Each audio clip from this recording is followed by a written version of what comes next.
Pac-Man is back and bouncing in 3D. Armed with unique bounce power, Pac-Man faces new challenges as he enters the 3D worlds of Blocktown, Pac-Man's Park, Sandbox Land and Jungly Steps. With the help of 4 power pills, Pac-Man is ready to outwit and avoid the ghosts Inky, Pinky, Blinky and Clyde, plus 2 newcomers, Funky and Sue. With a snappy upbeat tune, cartoons to add an amusing break, 22 game levels of increasing difficulty and plenty more. It's a whole new game for Pac Maniacs. Well, that's what the inlay says anyway. Pac Mania was released in the arcades in 1987 and was the 9th entry in the Pac-Man arcade world.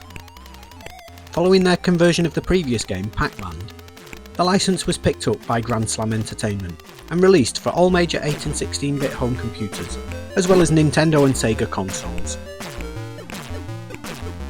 The Spectrum version was coded by Tech Software, the company set up by Monty Mole coder Peter Harrop and his longtime collaborator Sean Hollingsworth. And the Spectrum 128K version featured some excellent in-game music from Ben Daglish. A 3D interpretation of the standard Pac-Man formula, you must guide Pac around the maze, eating dots and avoiding the chasing ghosts. Eat 1 of the 4 power pills per level, and you get to turn the tables on the ghosts and chomp them for multiplying bonuses. Fruit will occasionally pop up that can be collected for more bonuses, and there are 2 additional pickups. The G will give you a temporary speed boost, whilst the R will give you a period of double points. And that's all you need to know about Pac Mania.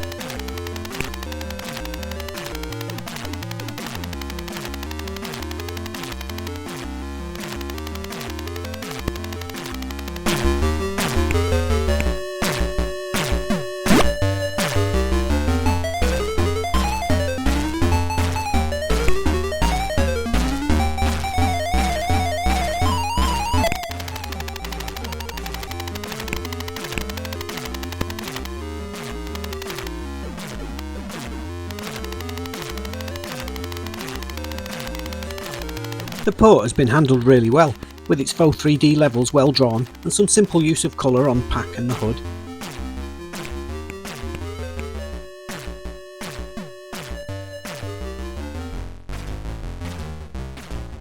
Pac's new jump definitely adds a new dimension, and the fact that you can also direct Pac mid-jump means that you can get yourself out of a tight spot that would have had you losing a life on earlier Pac-Man games.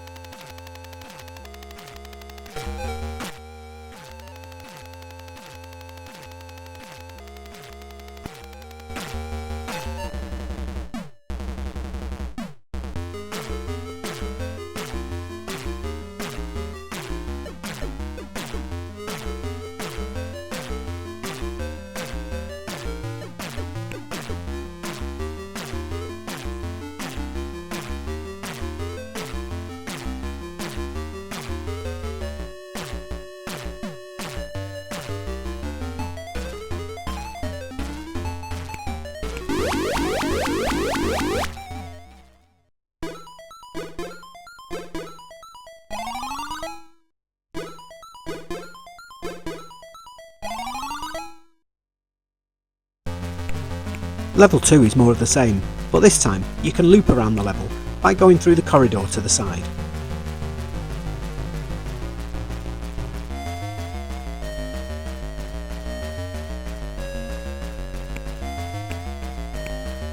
The zoomed in 3D perspective means that the levels feel quite large, and it's a shame that Pac trundles along a little slower than its arcade parent.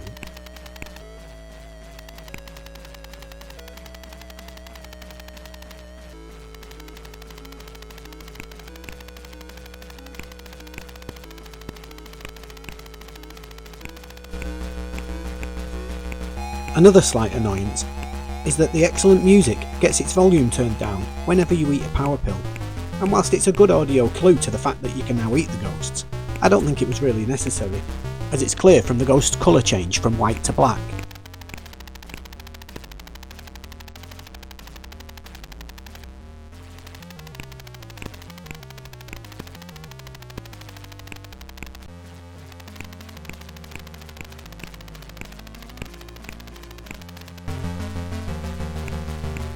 As with most arcade games, it's the risk and reward that creates the most peril, with bonus for each ghost eaten doubling. Chasing them down as your power pill starts to run out can cause you just as many deaths as getting cornered. Especially now you've got the jump in your back pocket.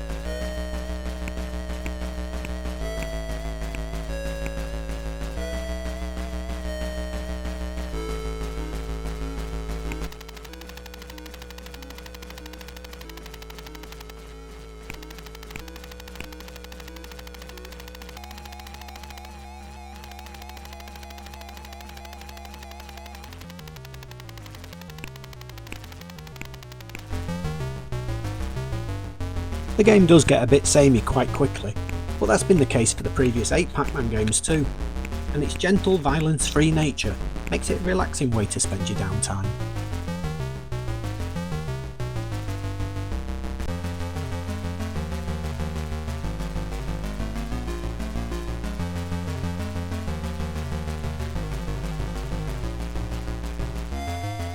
Eight years after Pac-Man was first introduced, the game doesn't really offer anything new, other than the perspective and the jump, which is surprising after Pac-Land had taken the franchise in a brand new platformy direction.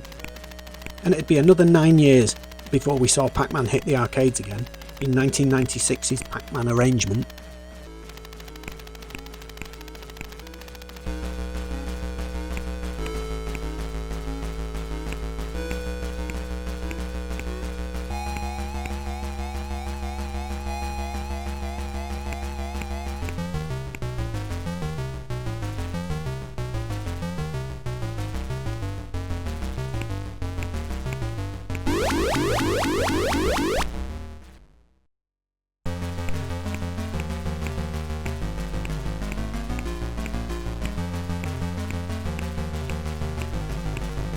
There are 2 rounds to Pac-Man Park, so it's more of the same before we can move on to a new map and new graphical style.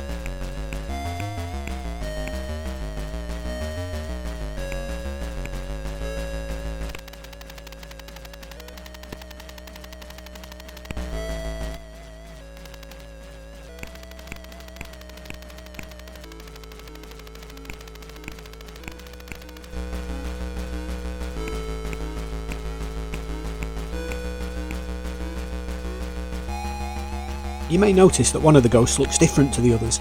That's Clyde, the ghost leader, and he's always annoyed. I think he's a bit faster than the other ghosts, but I'm not certain.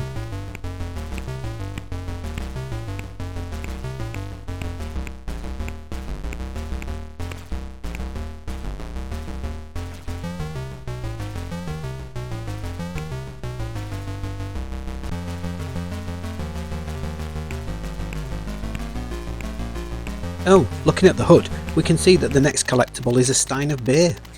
Or is it a cup of coffee? Either way, it isn't fruit like we normally see in Pac-Man games.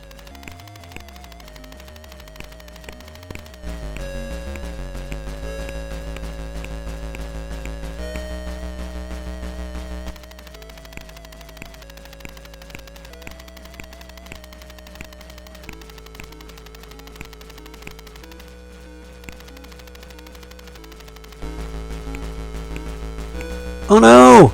Curse you, Inky, or Blinky, or Pinky, or Funky, or Sue.